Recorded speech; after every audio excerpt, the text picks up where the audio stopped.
السلام علیکم ورحمۃ اللہ وبرکاتہ، نحمده ونصلی علی رسوله الکریم، اما بعد فاعوذ باللہ من الشیطان الرجیم، بسم اللہ الرحمن الرحیم، رب اشرح لی صدری ویسر لی امری واحلل عقدۃ من لسانی یفقہوا قولی۔ اللہ سبحانہ وتعالیٰ کا بہت زیادہ احسان اور شکر ہے ہم پر، جس نے ہمیں مسلمان بنایا اور ہمیں اس بات کی سمجھ دی کہ ہم اللہ کے بندے ہیں، انسانوں کے بندے نہیں۔ اللہ ہی ہمارا رب ہے، اسی نے ہمیں پیدا کیا ہے، وہی ہمیں رزق دینے والا ہے۔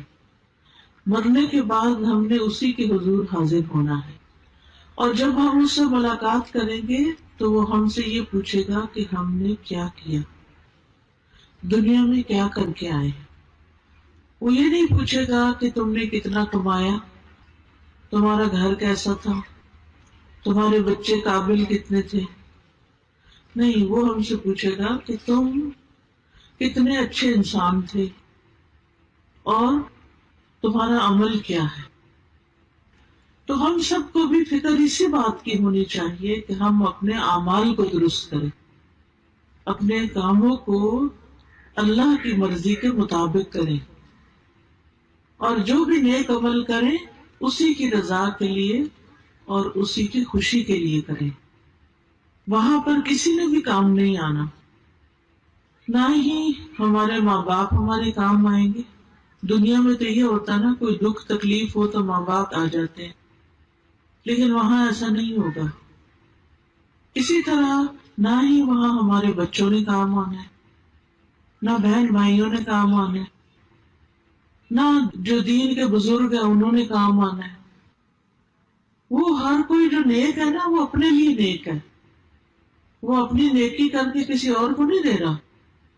اب آپ قیامت کے دن یہ نہیں کریں گے کہ اللہ جو نمازیں میں نے پڑھی ہیں نا، وہ آپ میرے بچے کو دے دیں کہ کوئی یہ نمازی نہیں تھا اور اس کو جہنم میں نہ ڈالے، مجھے ڈال دیں۔ کریں گے کوئی ایسا؟ کوئی بھی ایسا نہیں کرے گا۔ تو کون سا بزرگان دین میں سے ایسا ہوگا کہ جو کہے کہ میری نیکیاں ان لوگوں کو دے دیں اور ان کے گناہ میں لے لیتا ہوں؟ کوئی سودا کرے گا ایسا؟ کوئی بھی نہیں کرے گا۔ اس لیے ہم سب کو اپنے اعمال کی فکر کرنی چاہیے۔ آج میں چند اعمال کا ذکر کروں گی جو دیکھنے میں تو بہت چھوٹے ہیں، آسان ہیں، لیکن ان کا اجر بہت بڑا ہے، اجر بڑا ہے۔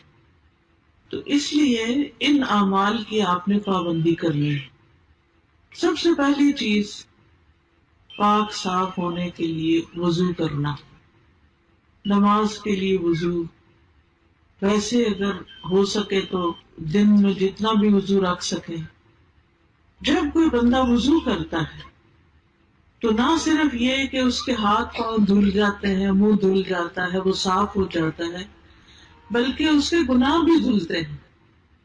عثمان بن عفان رضی اللہ عنہ سے مروی ہے کہ رسول اللہ صلی اللہ علیہ وسلم نے فرمایا، جس نے وضو کیا اور خوب اچھی طرح وضو کیا تو اس کے جسم سے اس کے گناہ نکل جاتے ہیں، حتیٰ کہ ناخنوں کے نیچے سے بھی نکل جاتے ہیں۔ تو آپ دیکھیے کتنا بڑا اجر اور ثواب ہے اور کتنا بڑا فائدہ ہے۔ اس لیے جب آپ اگلی دفعہ وضو کریں گے تو شوق سے کریں، اپنے اعضاء مل کے کریں، اور یہ سوچیں کہ یہ اوپر سے بھی صاف ہو رہا ہے اور یہ اندر سے بھی صاف ہو رہا ہے، باہر بھی صاف ہو رہا ہے اور اندر بھی صاف ہو رہا ہے۔ یہ تو ہے دنیا کا فائدہ۔ قیامت کے دن کیا ہوگا؟ رسول اللہ صلی اللہ علیہ وسلم نے فرمایا، میری امت کے لوگ قیامت کے دن بلائے جائیں گے جبکہ وضو کے نشانات کی وجہ سے ان کی پیشانیاں اور ہاتھ پاؤں چمک رہے ہوں گے۔ تو جو کوئی تم میں سے اپنی چمک بڑھانا چاہے اس کو بڑھا لے۔ یعنی قیامت کے دن محمد صلی اللہ علیہ وسلم کی امت جو ہے، اس کی پہچان ہی اس کا وضو ہوگا۔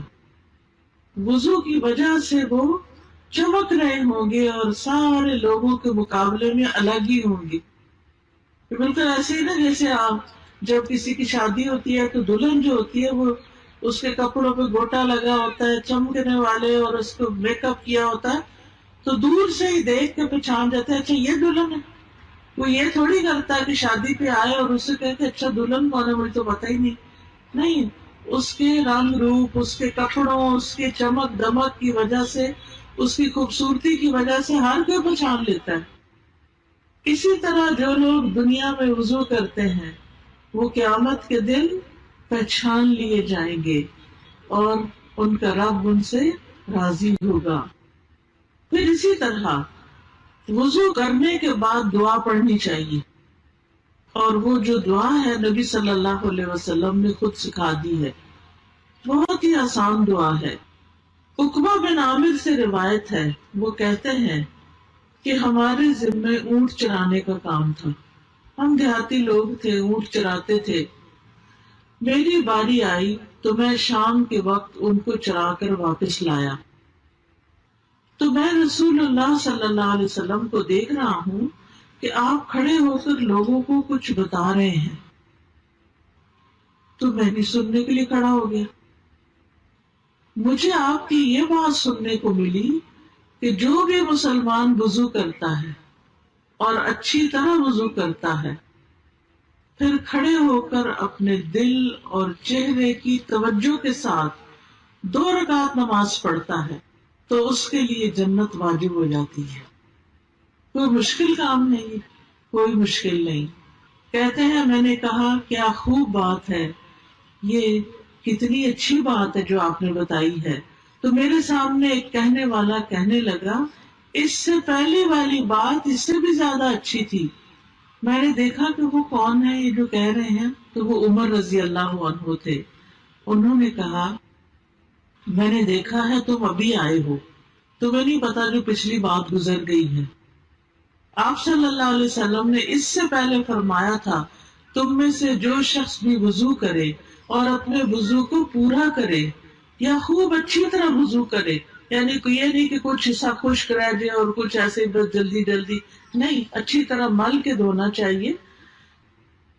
پھر یہ کہے اشہد ان لا الہ الا اللہ وان محمدا عبد اللہ ورسولہ، میں گواہی دیتا ہوں کہ اللہ کے سوا کوئی معبود نہیں اور محمد صلی اللہ علیہ وسلم اس کے بندے اور اس کے رسول ہیں. تو اس کے لیے جنت کے 8 دروازے کھول دیے جاتے ہیں. یعنی آپ سوچئے کہ یہ کوئی مشکل کام ہے، کچھ بھی مشکل نہیں. لیکن کتنے لوگ ہیں جو وضو میں سستی کر کے پھر نماز بھی نہیں پڑھتے. ہائے وضو کرنا پڑے گا، خاص طور پر سردیوں میں. تو ایسا شخص کہ جو اچھے سے وضو کرے اور پھر کیا پڑھے اشہد ان لا الہ الا اللہ وان محمدا عبد اللہ ورسولہ. اسی طرح ایک اور دعا بھی ہے سبحانک اللہم ربنا وبحمدک اشہد ان لا الہ الا اللہ واشہد ان محمد رسول اللہ. تو اصل میں کلمہ شہادت پڑھنا ہے، سیدھی سی بات ہے. کیا پڑھنا ہے؟ کلمہ شہادت پڑھنا ہے. کب پڑھنا ہے؟ وضو کے بعد. تو اس کے لیے جنت کے 8 دروازے کھول دیے جاتے ہیں کہ جس میں سے چاہے وہ داخل ہو جائے. اب وہ اس کی مرضی ہے کہ کس میں سے داخل ہونا پسند کرتا ہے. تو پیاری بہنوں، اصل بات یہ ہے کہ ہم نیت کر لیں، ارادہ کر لیں کہ ہم نے وضو بھی کرنا ہے اور نماز بھی پڑھنی ہے اور اللہ کے ایک ہونے کی گواہی دینی ہے. یعنی وہی ہمارا الہ ہے، وہی ہمارا رب ہے، وہی ہمارا معبود ہے. اسی کی عبادت، اسی کے لیے نماز، اسی کے لیے روزہ، اسی کے لیے قربانی، اسی کے لیے ہمارا صدقہ خیرات، اسی کے لیے ہمارے سب کام. ہم کسی کے ساتھ بھی جو اچھا کرتے ہیں وہ سارے کا سارا اللہ کی خاطر کرتے ہیں، کسی پر احسان نہیں چڑھاتے. پھر اسی طرح یہ ہے ایک اور آسان عمل ہے جو ہم اپنے بچوں کو سکھا سکتے ہیں، وہ ہے اذان دینا. اذان سکھائیں اپنے بچوں کو. ابو سعید کہتے ہیں کہ ایک مرتبہ ان سے یعنی اپنے بیٹے سے فرمایا، میں دیکھتا ہوں کہ تم بکریوں اور جنگل سے محبت کرتے ہو، تمہیں بکریاں چرانے کا شوق ہے اور باہر کھیتوں میں جانے کا شوق ہے. ہوتا ہے نا، کچھ بچوں کو اسکول جانے کا شوق ہوتا ہے اور کچھ بچوں کو ڈیرے جانے کا شوق ہوتا ہے، ان کو پڑھنے کا شوق نہیں ہوتا. تو کہتے ہیں کہ ٹھیک ہے تم جاؤ وہی کام کرو. اس لیے جب بھی تم اپنی بکریوں یا جنگل میں رہو اور نماز کے لیے اذان دو تو بلند آواز سے دیا کرو، اس لیے کہ مؤذن کی آواز کوئی بھی جن یا انسان یا جو بھی کوئی مخلوق سنے گی وہ اس کے لیے قیامت کے دن گواہی دے گا. یہ بات میں نے رسول اللہ صلی اللہ علیہ وسلم سے سنی تھی. یعنی وہ صحابی اپنے بچے کو بتاتے ہیں کہ تمہیں بکریاں چرانے کا شوق ہے تو جنگل میں تم اکیلے ہوتے ہو، کوئی مسجد تو نہیں ہوتی نا. یعنی جو لوگ اپنے اپنے کھیتوں میں کام کرتے ہیں اور اپنے آس پاس جاتے ہیں، دور چلے جاتے ہیں، تو پھر وہاں کوئی اذان وغیرہ تو نہیں سنائی دیتی، مسجد بھی قریب نہیں ہوتی. تو اگر اذان آتی ہو اور انسان بلند آواز سے اذان دے تو وہ اذان جو ہے وہ اس کے لیے کیا بن جائے گی؟ قیامت کے دن گواہیاں ہوگی اس بندے کی. ہر مخلوق کہے گی اس نے ہمیں اللہ کا نام سنایا تھا. تو اس لیے عورتیں تو نہیں اذان دیتی، نہ ہم نے خود دینی ہے، لیکن ہم اپنے بچوں کو سکھا سکتے ہیں. اگر آپ اسکول ٹیچر ہیں تو اسکول میں بچوں کے درمیان اذان کا مقابلہ کروائیں. آپ دیکھیں اسکولوں میں مختلف طرح کے فنکشن ہوتے رہتے ہیں، اس میں نظموں کے مقابلے، اور اب تو افسوس کے ساتھ کہنا پڑتا ہے کہ گانوں کے مقابلے اور پتہ نہیں کس کس چیز کے کرتے رہتے ہیں. لیکن اللہ کا نام بلند کرنا، اذان کیا ہے؟ اللہ اکبر، اللہ سب سے بڑا ہے، اللہ اکبر، اللہ سب سے بڑا ہے. تو یہ اتنا بڑا اللہ کا نام بلند کرنا جو ہے یہ کوئی معمولی بات نہیں ہے. لیکن آپ دیکھیں کہ اب بچوں کو اذان بھی پوری نہیں آتی ہوتی، اور آیت الکرسی بھی نہیں آتی، اور دعائے قنوت بھی نہیں آتی. تو ہم کس طرح کے مسلمان گھرانے ہیں کہ ہمارے بچوں کو دین کی بنیادی چیز بھی نہ آئے؟ اگر ان کو نہیں آئے گی تو یہ اپنے آگے بچوں کو کیسے سکھائیں گے؟ تو اس لیے جو ٹیچرز یہاں بیٹھی ہیں، جو آگے اسکولوں میں پڑھاتی ہیں، ان کو چاہیے کہ اپنی اپنی کلاس کے بچوں کو سکھائیں اور ان کا مقابلہ کرائیں اور اس پر انعام دیں، اور اس پر ان کو بھی اجر ملے گا کیونکہ آپ نے ان کو سکھایا.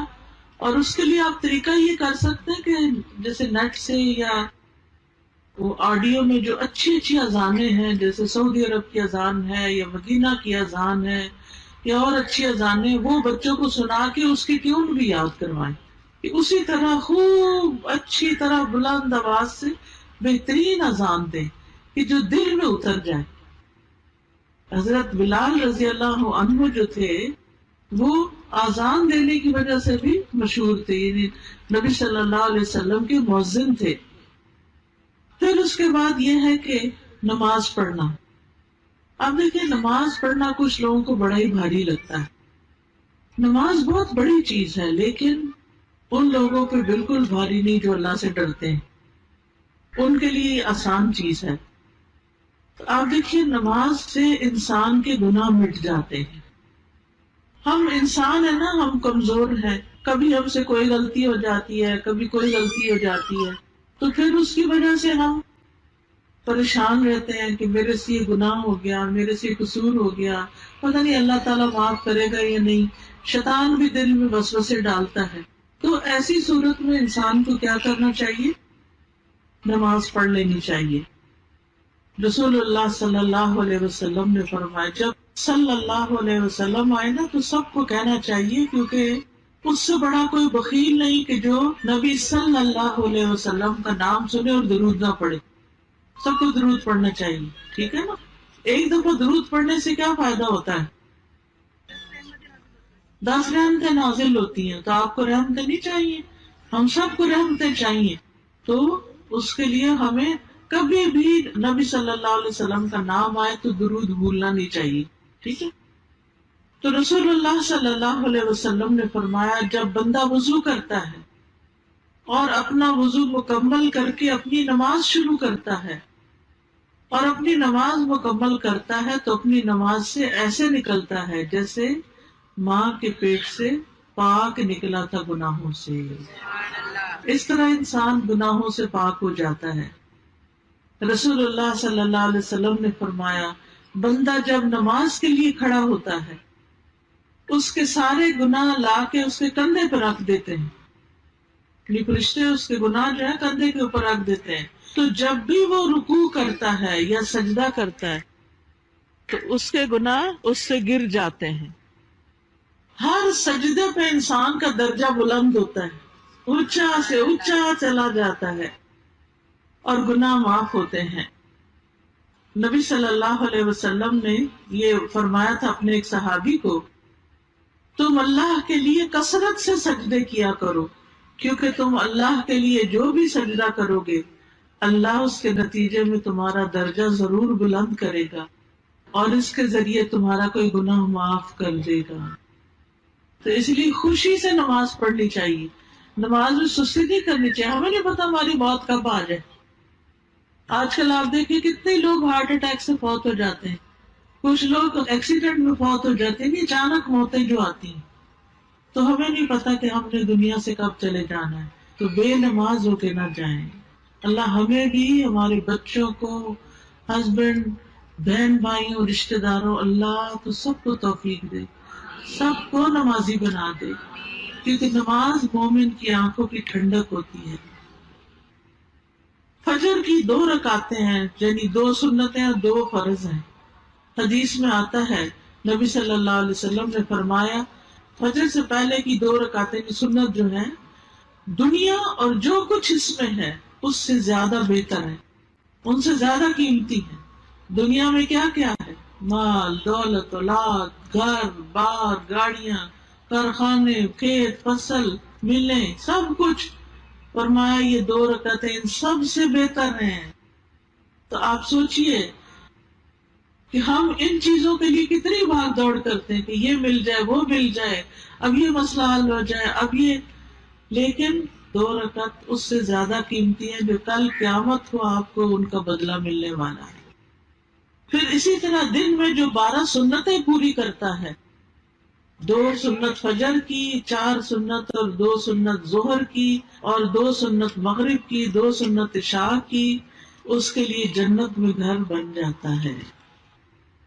پھر اسی طرح چاشت کی 2 رکعتیں جو ہیں, یعنی جو اشراق کی چاشت آپ پڑھتے ہیں, سارے جسم کے جوڑوں کا صدقہ ہے. ہر انسان روزانہ جب صبح اٹھتا ہے تو اس کے اوپر صدقہ واجب ہو چکا ہوتا ہے. تو جب انسان یہ 2 نفل پڑھتا ہے تو اس کا صدقہ ادا ہو جاتا ہے, اس کی گردن آزاد ہو جاتی ہے. پھر اسی طرح اگر مرد حضرات جماعت سے نماز پڑھیں تو اس پر ان کو 27 گنا زیادہ ثواب ملتا ہے مسجد جانے کا. اور پھر آپ دیکھیں کہ عورت کے لیے گھر میں نماز پڑھنا زیادہ اجر و ثواب کا باعث ہے. اچھا, نماز کے بعد ہم فوراً اٹھنے کی کرتے ہیں, ادھر سلام پھیرا, ادھر فٹافٹ اٹھے, وہ بچے نے کچھ کر دیا, وہ ہنڈیا جل گئی, وہ دروازے پہ کوئی آ گیا, یہ فون کی گھنٹی بج گئی, ہم پھر ذکر نہیں کرتے. تو آپ دیکھیے جب تک انسان نماز کے بعد مصلی پہ بیٹھتا ہے, جائے نماز پہ بیٹھتا ہے, فرشتے اس کے لیے دعا کرتے رہتے ہیں, فرشتوں کی دعائیں ملتی ہیں اس کو. یہ معمولی چیز ہے, آپ لوگوں کی منتیں کرتے ہیں, ہمارے لیے دعا کر دیں, ہمارے لیے یہ مسئلہ ہے ہمارا. آپ لوگوں کو پابند کرتے ہیں ہمارے لیے ہمیشہ دعا کرنا, اتنی دعا کرنا, اتنی دعا کرنا, لیکن کس کو یاد رہتا ہے؟ لوگ اپنی بھی بھول جاتے ہیں, ہمارے لیے کیا یاد رکھیں گے. تو آپ دیکھیے کہ جب کوئی شخص مصلی پہ بیٹھ کے ذکر اذکار کرتا ہے نماز کے بعد تو اس کے لیے فرشتے دعا کرتے ہیں. نبی صلی اللہ علیہ وسلم نے فرمایا جب تک تم اپنے مصلی پر جہاں تم نے نماز پڑھی تھی بیٹھے رہو اور ہوا خارج نہ کرو, یعنی وضو نہ ٹوٹے, تو فرشتے دعا کرتے رہتے ہیں، کہتے ہیں اے اللہ اس کو بخش دے، اے اللہ اس پر رحم فرما۔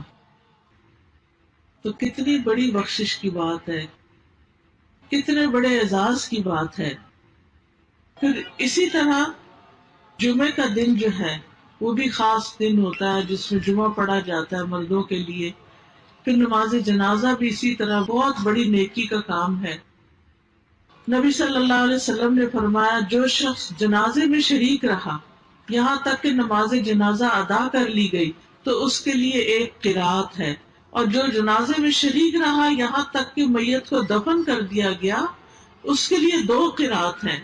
پوچھا گیا 2 قرات کے کیا مطلب ہے کہ اتنا ثواب ملے گا؟ فرمایا 2 بڑے پہاڑوں کی طرح۔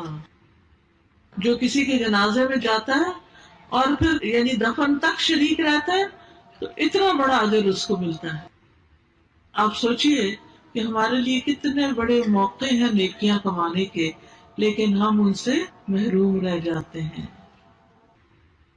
تو اگر آپ اپنے بچوں کو کہیں گے کہ جاؤ تم بچے تم بھی جا کے جنازہ پڑھو، تو وہ دیکھیں ایک تو دل نرم ہوتا ہے، دوسرا میت کے لیے دعا